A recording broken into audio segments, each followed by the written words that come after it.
हर हर महादेव, जय भोलेनाथ। नमस्कार, मैं साधना पांडे मार्गदर्शन पे आपका स्वागत करती हूँ। दोस्तों, मैं बात करूँगी एकादशी के बारे में। एकादशी जो कि सोमवार यानी कि 19 दिसंबर को पड़ रही है। तो एकादशी और सोमवार दुर्लभ संयोग में एकादशी आ रही है। ऐसे में आप सभी में से बहुत लोग ये प्रश्न कर रहे हैं कि एकादशी और सोमवार का व्रत एक साथ कैसे रखा जाएगा। पारण आपको कब करना है, क्योंकि देखिए एकादशी व्रत का पारण बहुत ज़्यादा ज़रूरी होता है, विशेष शुभ संयोग में करना, वो भी हम जानेंगे।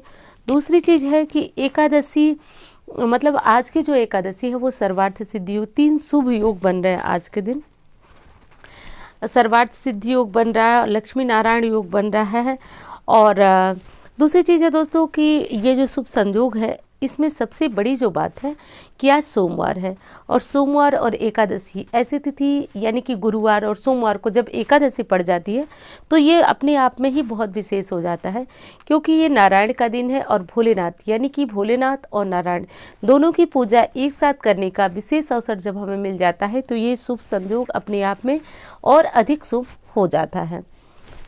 तो चलिए आज कुछ विशेष बातें करेंगे सफला एकादशी के बारे में, और आज जो है भोलेनाथ की पूजा आराधना हम कैसे करेंगे, क्या चीज़ करेंगे, ये सारी बात हम इस वीडियो में जानेंगे। एकादशी को सुबह सुबह ब्रह्म मुहूर्त में जग जाइएगा आप लोग। और जगने के बाद बहुत सारी बहनें हमारी पूछती हैं कि दीदी क्या करें, हम बाल वगैरह धो सकते हैं या नहीं। तो देखिए बाल बहुत ज़रूरी हो तो धो लीजिए, बस धोइएगा मत बाल, तो ये मत करिएगा। दूसरी चीज़ है कि जो लोग एकादशी का और साथ साथ सोमवार का व्रत होंगे, पशुपति व्रत होंगे, वो क्या करेंगे। तो यदि आप एकादशी का व्रत भी रखते हैं और पशुपति या फिर सोमवार व्रत भी रखते हैं, तो यदि पशुपति व्रत है आपका तब तो एक ही व्रत आपका गिना जाएगा। वो व्रत आप जो है अगली बार रख लीजिएगा, इस व्रत को पशुपति व्रत में मत गिनिएगा।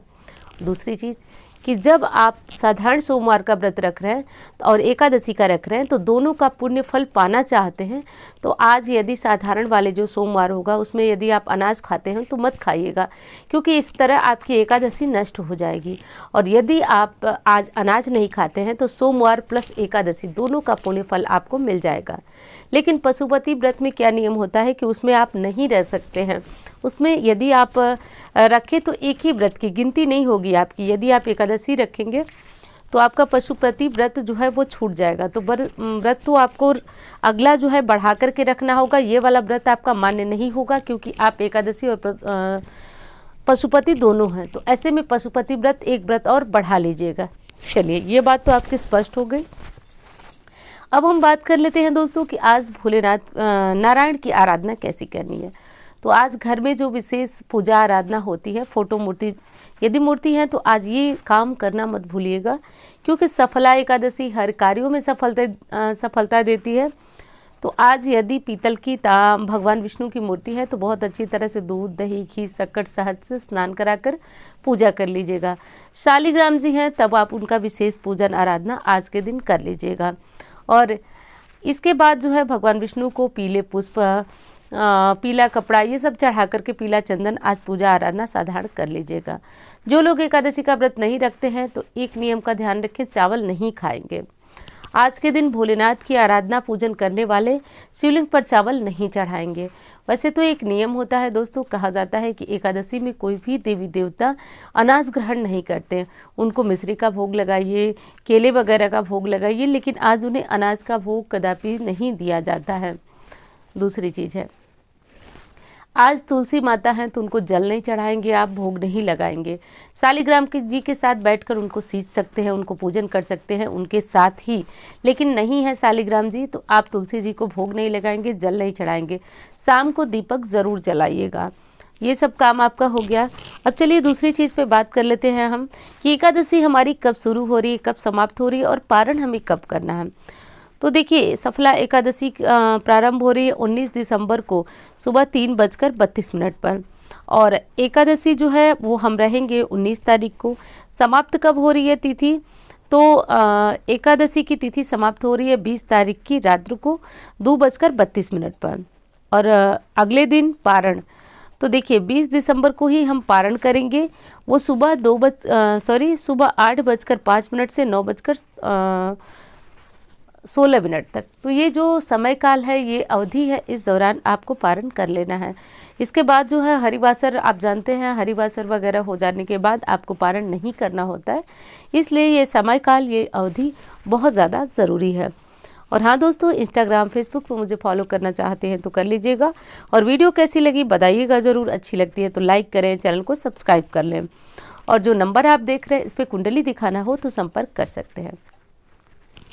अब एक चीज़ और बता दूं, यदि किसी काम में आपको सफलता मिल ही नहीं पा रही है, आप लाख प्रयास कर रहे हैं, बहुत कोशिश कर रहे हैं, तो आज के दिन एक काम करिएगा। आज के दिन पीले फूलों का हार बना लीजिएगा। ऐसा हार जो आप खुद अपने हाथों से बनाएं। पीले फूलों का हार और दूध में केसर ज़रूर मिला लीजिएगा।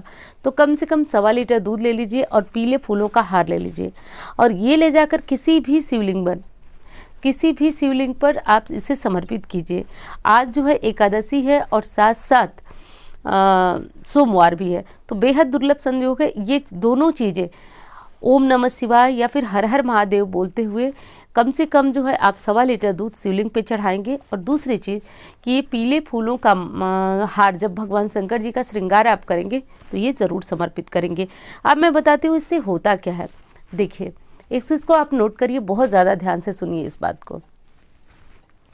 भगवान विष्णु जी स्वयं जो है वो भोलेनाथ की आराधना करते हैं, और आज के दिन जबकि आप एकादशी का दिन है और आप नारायण की आराधना के बाद जब भोलेनाथ की आराधना करते हैं ना, तो वो इतने प्रसन्न हो जाते हैं, क्योंकि भगवान भोलेनाथ शंकर जी विष्णु जी के आराधक हैं और विष्णु जी शंकर जी के।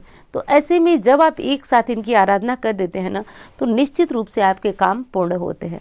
लेकिन एक चीज़ देखिएगा, ये कलयुग है, इसमें कोई भी चीज़ जो है हमें 10 गुना बढ़कर करना पड़ता है, तब जाकर हमारी मनोकामनाएं पूर्ण होती हैं। तो ऐसे आप एकादशी से शुरू करके कम से कम मैं कहूँगी कि आप कोई बहुत जटिल काम है आपका नहीं बन रहा है तो एक माला ले लीजिए पीले फूलों की, और आप 1 लोटा दूध ले लीजिए। छोटा लोटा ले लीजिए, नहीं मिल पा रहा है, लेकिन कम से कम जो है आप इतना तो करिए कि आप 1 महीने तक, जो नेक्स्ट वाली एकादशी आ रही है तब तक करिए। इससे बिगड़े हुए काम भी बनने लगते हैं, क्योंकि कलयुग में हमारे शास्त्रों में बता रहे हैं कि हर चीज़ का जो फल होता है वो 10 गुना हो गया। जैसे कोई मंत्र थोड़ा सा जपने पे पूर्ण हो जाता है, मिल जाती है सिद्धि, लेकिन अब वो चीज़ें नहीं हो पा रही हैं, उनको थोड़ा ज़्यादा मात्रा में जपना पड़ रहा है, पूजना पड़ रहा है। तो वही चीज़ है, आप थोड़ा ज़्यादा कर लीजिए पूजा, तब जाके आपका काम पूर्ण होगा। तो ये काम आप कर लीजिएगा दोस्तों। और एकादशी से जुड़ी हुई जानकारियाँ आपको कैसी लगी बताइएगा ज़रूर। अच्छी लगती है तो लाइक करें और चैनल को सब्सक्राइब कर लीजिएगा, और अच्छी लगे तो आप दूसरों को भी शेयर कर सकते हैं। इससे क्या होता है, तो देखिए, इससे हमारा ज्ञान बढ़ता है, गुरु मजबूत होते हैं हमारे, क्योंकि हम अपना ज्ञान बांटते हैं दूसरों तक। तो ये सब कर लीजिएगा। और यदि बुरी लगी मेरी कोई बात, अच्छी नहीं लगी आपको, तो आप वो भी शेयर कीजिएगा। मैं आपके साथ मतलब सुनने को तैयार हूँ। मैं बिल्कुल कंट्रोल करूँगी, उस चीज़ को सुधारने की पूरा प्रयास करूँगी, कोशिश करूँगी। तो चलिए, मिलती हूँ इस तरह की वीडियो के साथ। धन्यवाद। हर हर महादेव।